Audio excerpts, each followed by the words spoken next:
बिस्मिल्लाहिर्रहमानिर्रहीम। अस्सलामु अलैकुम। आपका मेज़बान आमिर शहज़ाद एक नई वीडियो के साथ आपकी खिदमत में हाजिर है। उम्मीद करता हूँ आप सब खैरियत से होंगे। मोअज़्ज़िज़ नाज़रीन, शेखुल वज़ाइफ़ हज़रत तारिक महमूद चुग़ताई दामद बरकातुहुम अलिया फरमाते हैं कि तुम लोगों की मुसीबतें और परेशानियाँ दूर करने में लग जाओ।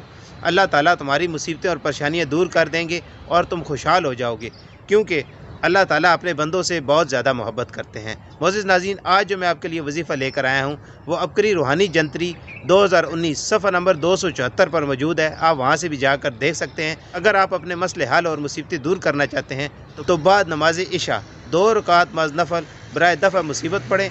अव्वल आखिर 21 मरतबा दुरूद शरीफ और 21 मरतबा ये दुआ पढ़ें और अपनी मुराद दिल में रख कर सो जाएँ। इंशाअल्लाह अल्लाह ताला आपके मसले हल और मुसीबतें दूर कर देंगे। मोअज़्ज़िज़ नाज़रीन, अगर आपको मेरी ये वीडियो अच्छी लगी है तो प्लीज़ इसे लाइक करें और दूसरों के साथ शेयर करें और हमारा चैनल इस्लाम का नूर सब्सक्राइब करें। अल्लाह हाफ़िज़।